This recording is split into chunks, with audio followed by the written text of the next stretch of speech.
Assalamualaikum. My name is Amila Kristina binti Rohizat from AS201.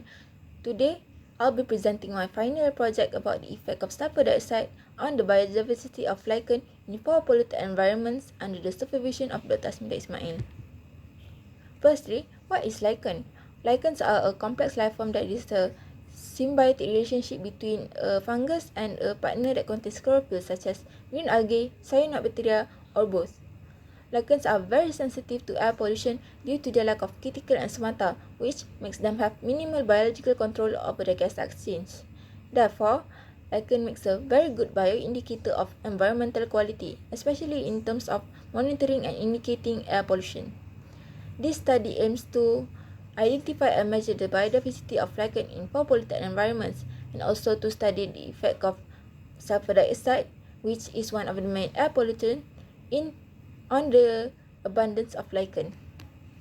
It is reported that power plants, automobiles, industrial activities, and other sources have been the main causes of air pollution in Malaysia throughout the past few decades. Therefore, it is crucial for authorities and researchers to search for a way that is convenient and affordable to analyze this level of pollution in our country. In Malaysia, lichen as a bioindicator is yet to be widely used and studied. Therefore, there is a lot of things to be discovered about lichen as a bioindicator in Malaysia.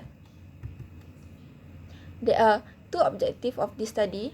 Firstly, to identify and measure the biodiversity of lichen in poor polluted area using quadrat sampling method.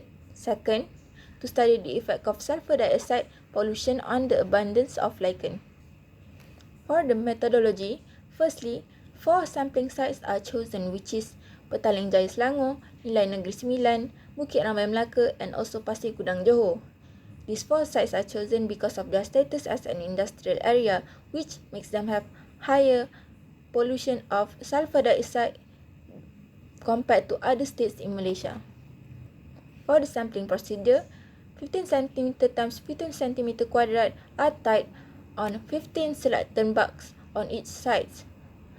Next, percentage of lichen coverage was recorded, and sample of lichen is collected using knife and stored in envelopes. The pollution data on each site is taken from the Department of Environment, Malaysia. After the sampling was done, the lichen is brought back into the laboratory for lichen identification. To identify lichen, we can do it based on morphological traits or based on secondary metabolites of the lichen. To study their identification based on their morphological traits, we use stereoscopic microscope. For secondary metabolites, spot tests are used. The spot tests that are used is K-test, C-test, KC-test, I-test, and also UV test. Result and discussion. There are 2 types of lichen found on these sampling areas, which is crustose and foliose lichen. But there are much more species of crustose lichen found compared to foliose lichen. This shows that crustose lichen type is the most tolerant to sulfur dioxide pollution compared to other types of lichen. There are 19 species in total from all sites.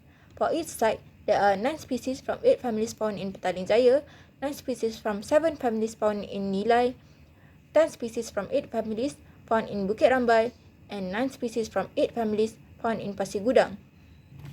For the air pollution data, air pollution index of sampling site is taken based on air pollutant index management system.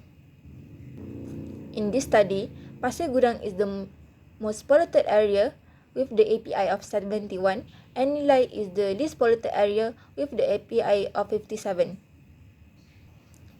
All of this area have API that falls between the range of 51 and 100, and this makes them considered as a moderately clean area. The frequency of lichen species were analysed and made into a bar chart.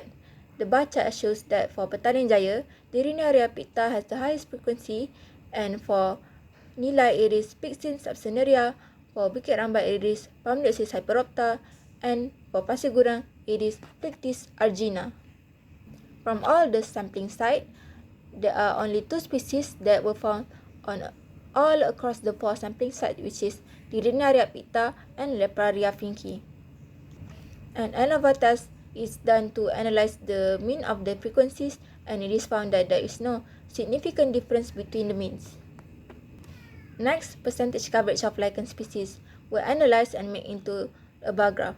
From the graph, we can see that in Petaling Jaya, the Rinaria picta has the highest percentage coverage, and for Nilai it is Pyxin subcinerea, for Bukit Rambai it is Palmlioxis hyperopta, and for Pasir Gudang it is Plectis argina. The means of the percentage coverage of lichen species were plotted in the scatter plot. The sites are arranged from the least polluted to the most polluted.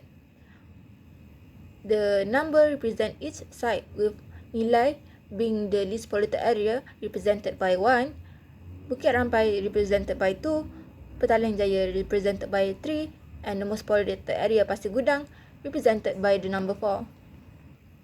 There are a positive correlation between the mean of the percentage coverage and the pollution level. An ANOVA test is done to analyze the mean of the percentage coverage, and it is found that there is no significant difference between the means.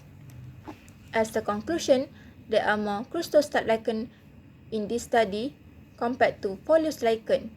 However, the frequency and coverage of lichen species is higher in industrial area with higher API. To better improve this study, the recommendation that can be done is adding more sampling site and adding more number of trees to increase the accuracy of the data.